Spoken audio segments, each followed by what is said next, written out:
my name is Caitlin and welcome back to my channel, and oh my goodness, Tangled Before Ever After was better than I hoped for, and I am so excited to talk about it.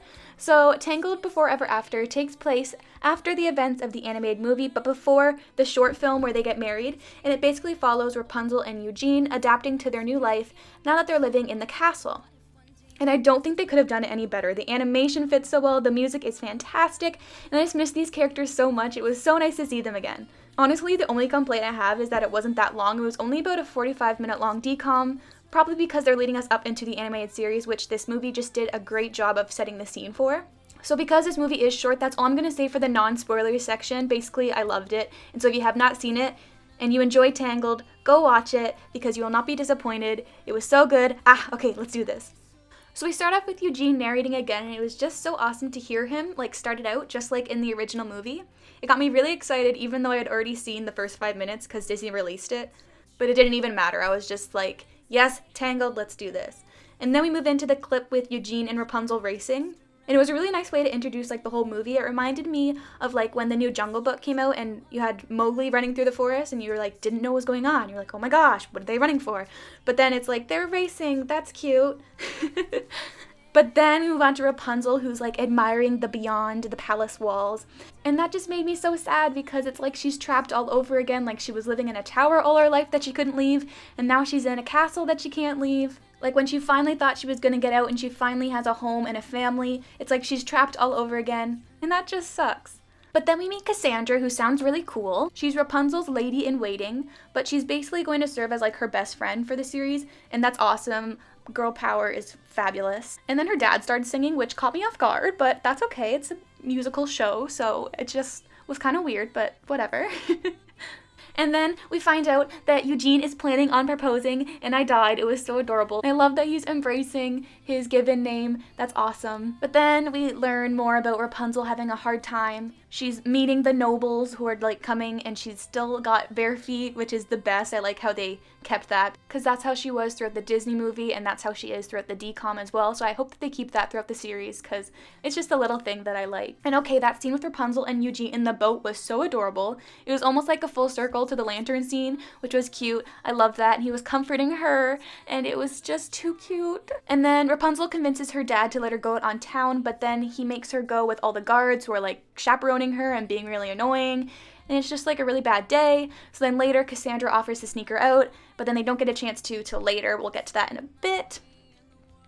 And then Eugene is really cute and he proposes to Rapunzel, but while he's proposing he talks about how they're gonna stay and live in the castle forever, and Rapunzel starts panicking and thinks she's trapped again and just runs out. And I felt so bad for Eugene, but I totally understand where Rapunzel was coming from.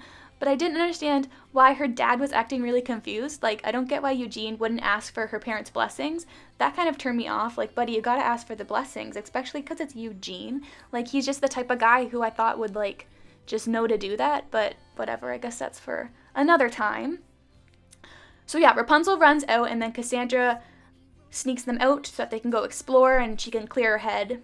And she takes Rapunzel to where the magical flower grew, but now it's covered in these magic spikes that can't be cut down. And then Rapunzel has a Sleeping Beauty moment, and she pricks her finger on the sharp rocks, and then the hair is back. So we finally have an explanation as to why her hair grew back. And I gotta admit, I loved her short hair, but it was nice to see the Rapunzel hair again.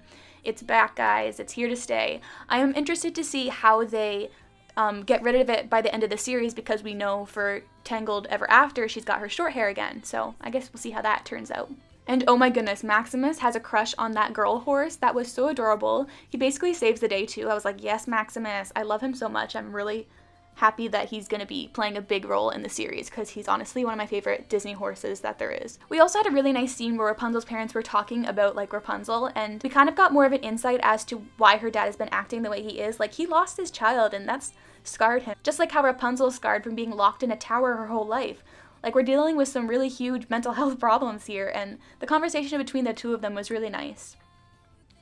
In between that whole Rapunzel escaping thing, we also got some bits from Pascal and Eugene, and I thought that was really funny. It was cool to see them working together.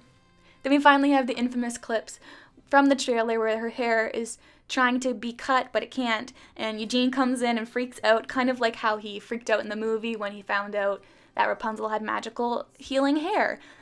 So it was cool to have that parallel between the two. Also, he called her Sunshine when he knocked on the door, and my heart may have stopped beating in that moment because I could not handle it. But Cassandra decides that she'll hide her hair behind a wig for now, and then she goes for brunch with her parents, and her dad explains how the world isn't safe, but he's still sorry and that he's going to trust her and kind of like loosen the reins a bit. And it was really sweet to see them bond, and I'm looking forward to seeing more of that throughout the series for sure. Oh, and the scene with Cassandra and Eugene was hilarious. I think that they work off each other really well. We also find out that why Cassandra doesn't really like Eugene, and it's because of his kind of behavior since he's been living in the palace. Like, he's kind of basking in all of the riches that he's now fallen upon. And that's a good reason, but I hope that they come to some sort of like common ground together. And the scene with Rapunzel and her mom was really sweet, even though like the French thing she had written down did not make any sense according to my friend Nina, who speaks French, but it was still cool to see how her parents were travelers and that's what Rapunzel wants to do. It was kind of like mother like daughter, which was super sweet. And Eugene's reaction when Rapunzel walks in for the coronation, like I feel like half of this review is just me gushing over Rapunzel and Eugene, but how could you not? They're so adorable.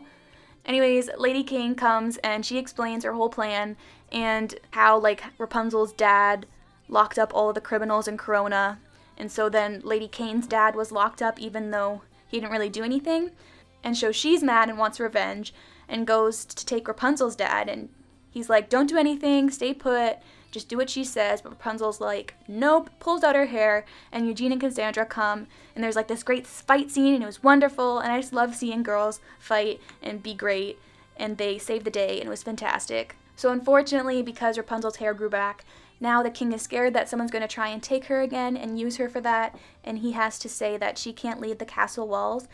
And it just made me sad again because she's already upset that she can't explore, and now she's really stuck.